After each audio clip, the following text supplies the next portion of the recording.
Hello my dear friends, my name is Abhigyan Tiwari. Today we are going to see recursion in C++. So a recursion is a function which call itself. A function calling itself is known as recursion. Fine, a function is going to call itself. So we are going to see a program for calculating factorial. So we know how to calculate a factorial of a given number. So see, if we have a number given n, so n, for n you can say here,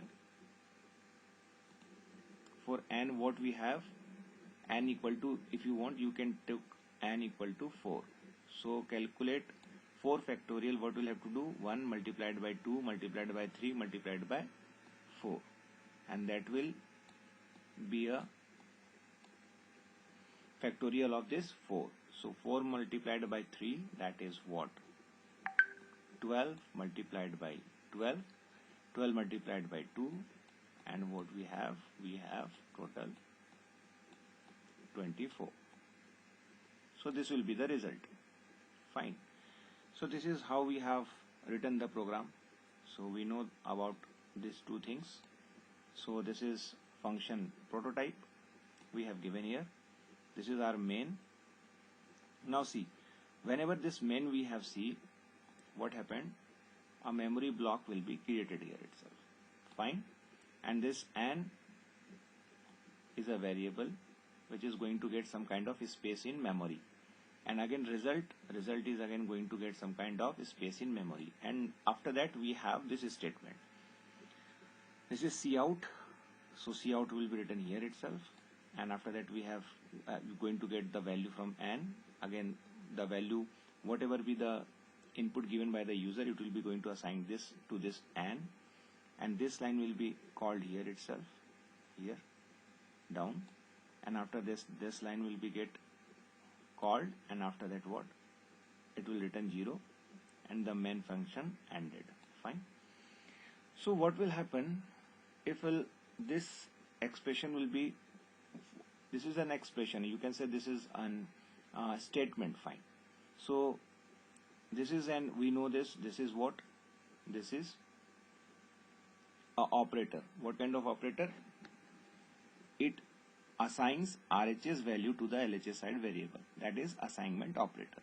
Fine. So this value, this function should be calculated first. So what will happen, this factorial, suppose that we have given n equal to 4.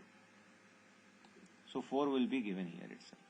The function will be called, the control from here, it goes to this place. So the 4 will be going to this place, and this function will be get evaluated first.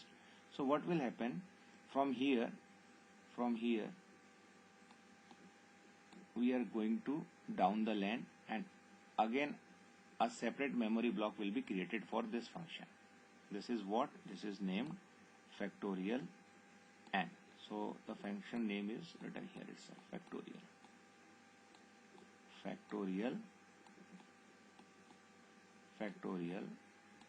So this is factorial. N is equal to what, 4. Right now we have 4. So that will be going here. This is what kind of function, when main is called. This is main function, this function main. Fine. When we come to this place, what will happen, if n is greater than 1, 4 is greater than 1, true. So again return n. So the, what is the value of this n is 4 here itself, and again this factorial, this is n minus 1, that is 3. This factorial is going to call itself again, but this time the value is what, 3. This time the value will be 3. So see, here we have n, again a memory block will be created here, and n equal to what we have, 4 given here, and when for 3, again this factorial will be called, and again we are going to get a block here itself.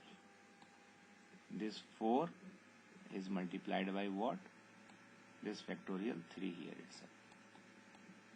Factorial, it will become n minus 1, that is 3.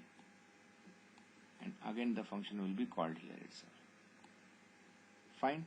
So 3 will be there. Again we come to this place. This n will be going to get what? 3. The value we are going to get here itself. 3 multiplied by what? N minus 1. 3 is n value. 3 will be there. 3 minus 1, that is 2. So we have factorial 2. Factorial 2. Fine. Again what will happen? This will again going to call again this one with the value 2. So we'll go down to the line. Again the n value will be 2 multiplied by what? 2 minus 1, that is 1. So we have fact 1. Now see, again this will be called. Here the value will be checked. N is greater than 1. 1 is greater than 1. No, the value will be false. So we'll have to return 1. So see, when we called for 1 here itself, again a value will be created here. For what? Fact 1. And the value will be returned from here is what? 1 itself. The value will be returned from here itself to 1. So it will goes up. So the value is here is what? 2. So 2 multiplied by 1. That is 2. So the function, the value we are going to get from here is 2. 2 will be get written here. So fact 2 is going to get 2. The value is here 3. 3 multiplied by 2, 6. So 6 will be going to be get written from here. So 6 multiplied by 4, that is what we are going to get? 24, and this value will be going to assign here itself. Again we are here itself. So see, the factorial n will going to calculate the value, that is 24, and 24 will be get assigned to result, and we are going to print this value of n, that is 4, and the result is going to, we have calculated 24. So if we want to see, we can see the calculation here itself, that is n equal to 4. 4 will be assigned here. See, this is a separate memory block. This is a block. This is again a memory block. So you see the memory space it is going to get is more. So this is a separate memory block is created in RAM for each time the function is called. So n equal to 4. 4 is there. We have this. So return n factorial n. So what is the value of n here? The value of n here is 4. Again factorial 3 minus 1, that is what we are going to get, n minus 1, that is 4 minus 1, 3. For n3 again we are going to get here. So this is 3. And again we have 3 minus 1, that is 2. Again the function will be called, and we are going to get here with 2 value. The value of n is 2. Factorial n minus 1, 2 minus 1, that is 1. Again we go to the down to the line. For n equal to 1, this condition will going to get false. We will going to get 1 value. So the value that is written from here is 1, and it will going to assign here itself. So this value we are going to, the value which is written by here, we are going to get here itself. So you can see this 1. We are going to get here 1 value. So 2 multiplied by 1. Whatever be the calculation, it will be get written from here itself. And again this value will be going to get assigned here. That is how we are going to see this one. That is 2 cross 1, 1. Again getting this value 3 multiplied by what? 2. So this value will be written from here, and this value will be get down here itself. Fine. That is 3 multiplied by 2. That is here 6. So 4 multiplied by 6. This value will be written from here. We are going to get this value here. So this is how recursion works. The same thing can be done with the iterative approach also. So this is a task for you guys for make a program by using iterative approach for the same one, and try to get the thing that how which approach is going to get more memory, which approach is more complicated.